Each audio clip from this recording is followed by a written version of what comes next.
Bismillahirrahmanirrahim. Assalamualaikum warahmatullahi wabarakatuh. Alhamdulillahirabbil alamin wa bihi nasta'in wa ala umurid dunya waddin wassalatu wassalamu ala asrafil anbiya'i wal mursalin sayyidina wa maulana Muhammadin amma ba'du. Sebelumnya perkenalkan, nama saya Naira Auditya Rahma. Hari ini saya akan menyampaikan kutum dengan tema Ramadan sebagai waktu introspeksi diri.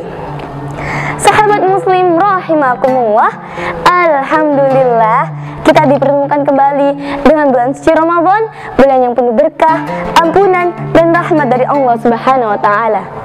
Sebagai umat muslim, kita dianjurkan untuk memperbanyak amal ibadah selama bulan ini. Namun, ada satu hal yang seringkali terlewatkan dalam kesibukan kita menjalani ibadah puasa, yaitu introspeksi diri. Mari kita masuk ke dalam poin-poin introspeksi diri di dalam bulan Ramadan ini. Poin yang pertama ialah Ramadan sebagai waktu introspeksi diri. Ramadan bukan hanya sekedar bulan untuk menahan lapar dan dahaga, tetapi juga bulan yang tepat untuk kita merenung, memperbaiki diri, dan memperbarui komitmen kita terhadap agama, keluarga, dan diri sendiri. Dalam Al-Quran, Allah Subhanahu wa ta'ala berfirman, A'udzu billahi minasyaitonir rajim. Bismillahirrahmanirrahim. Ya ayyuhalladzina amanu kutiba alaikumus shiyam kama kutiba alal ladzina min qablikum la'allakum tattaqun. Yang artinya, wahai orang-orang yang beriman, diwajibkan atas kamu berpuasa sebagaimana diwajibkan atas orang-orang sebelum kamu agar kamu bertakwa. Quran Surah Al-Baqarah ayat 183. Puasa adalah sarana untuk kita mendekatkan diri kepada Allah. Namun, untuk benar-benar merasakan hikmah puasa, kita harus bertanya kepada diri sendiri. Apakah ibadah kita sudah benar? Apakah hubungan kita dengan Sang sudah baik? Apakah kita sudah memanfaatkan waktu dengan sebaik-baiknya? Poin yang kedua ialah membersihkan hati dari sifat buruk.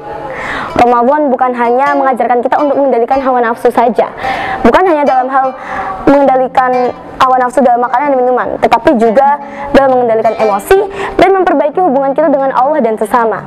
Rasulullah SAW bersabda, puasa adalah perisai, maka jika seseorang di antara kalian berpuasa, hendaklah dia tidak berkata kotor dan tidak berbuat jahil. Jika seseorang mencacinya atau mengajaknya bertengkar, hendaklah dia berkata, sesungguhnya saya sedang berpuasa. Hadis riwayat Bukhari dan Muslim. Hadis ini mengajarkan kita bahwa puasa bukan hanya sekedar menahan lapar dan dahaga, tetapi juga menahan diri dari perkataan dan perbuatan yang tidak baik. Inilah saat yang tepat untuk kita melatih diri agar lebih sabar, lebih maaf, dan lebih tenang dalam menghadapi segala cobaan. Lebih dari itu, Ramadan juga waktu yang tepat untuk kita merenungkan dosa-dosa kita di masa lalu. Setiap manusia pasti pernah melakukan kesalahan, baik disengaja maupun tidak.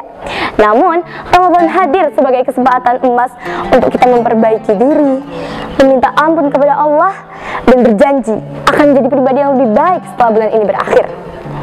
Poin yang ketiga ialah mendekatkan diri dengan Al-Quran.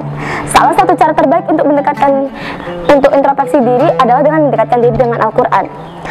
Alhamdulillah, selama bulan Ramadan ini kita diberikan banyak sekali waktu untuk membaca, mendengar, dan merenungkan ayat-ayatnya.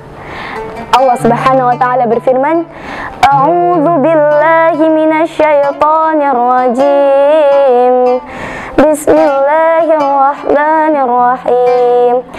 Inna hadzal Qur'ana yahdi lillati hiya aqwam wa yubashshirul mu'minina alladzina ya'maluna sholihati anna lahum ajran kabira.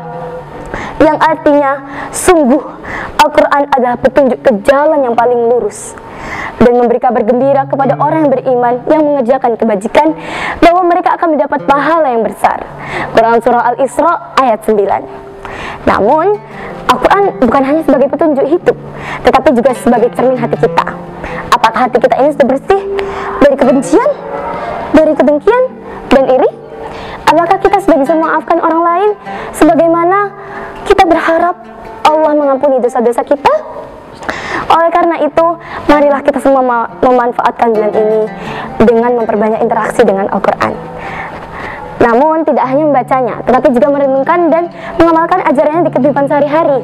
Karena sesungguhnya Al-Quran adalah cahaya bagi hati yang gelap dan petunjuk bagi mereka yang mencari kebenaran. Poin yang terakhir ialah meningkatkan kualitas ibadah dan ketakwaan. Ramadan adalah waktu emas, waktu yang tepat untuk kita meningkatkan kualitas ibadah kita. Dan Allah Subhanahu wa Ta'ala memberikan banyak sekali keutamaan di dalam bulan ini. Salah satunya ialah malam Lailatul Qadar, malam yang lebih baik dari 1000 bulan. Rasulullah SAW bersabda, malam siapa yang melaksanakan sholat malam Lailatul Qadar dengan penuh keimanan dan penuh mengharap pahala dari Allah, maka akan diampuni dosa-dosanya yang telah lalu. Hadis riwayat Bukhari dan Muslim. Maka dari itu, marilah kita semua memperbanyak sholat, membaca Al-Quran, berzikir, dan berdoa. Jangan sampai hari-hari kita isi tanpa dengan kebaikan sedikit pun, karena belum tentu kita dapat bertemu kembali dengan bulan suci Ramadan di tahun berikutnya. Selain itu, jangan lupakan keutamaan berbagi. Karena Rasulullah SAW adalah orang yang paling dermawan, dan kedermawanannya semakin bertambah di bulan Ramadan ini. Beliau bersabda, barang siapa yang memberi makan orang yang berpuasa, maka baginya pahala orang yang berpuasa itu, tanpa mengurangi pahala orang yang berpuasa tersebut sedikit pun. Hadis riwayat Tirmidzi. Maka dari itu, sahabat muslim rahimakumullah, marilah kita manfaatkan bulan ini dengan memperbanyak sedekah, membantu orang yang kesusahan, dan menebarkan kebaikan di sekitar kita. Karena pada akhirnya, Ramadan bukan hanya sekedar ibadah pribadi kita, tetapi juga bagaimana kita menjadi manusia yang lebih peduli dan lebih bermanfaat bagi sesama. Kesimpulannya ialah bagaimana kita menjadikan Ramadan ini sebagai titik balik pribadi kita. Bagaimana kita membuat diri kita ini berubah. Sahabat muslim rahimakumullah, marilah kita isi bulan Ramadan ini untuk memperbaiki hubungan kita dengan Allah, dengan keluarga, dan juga dengan diri kita sendiri. Jangan sampai bulan Ramadan ini berakhir tanpa adanya perubahan positif dalam diri kita. Dengan memperbanyak doa, istighfar, dan amal ibadah, semoga kita semua diberikan rahmat, ampunan, dan berkah dari Allah Subhanahu wa Ta'ala. Sebagai penutup, marilah kita berdoa agar Allah memberikan kekuatan agar kita dapat menjalani ibadah puasa ini dengan penuh keikhlasan dan kelancaran, serta semoga Allah memberikan kita kelancaran untuk kita dapat mengubah diri kita menjadi lebih baik dan juga dapat menjalani keutamaan-keutamaan di dalam bulan Ramadan ini. Semoga Allah memberikan rahmatnya, keberkahannya, dan ampunannya. Amin, amin ya rabbal alamin. Sekian dari saya, semoga bermanfaat untuk kita semua. Akhirun kalam, assalamualaikum warahmatullahi wabarakatuh.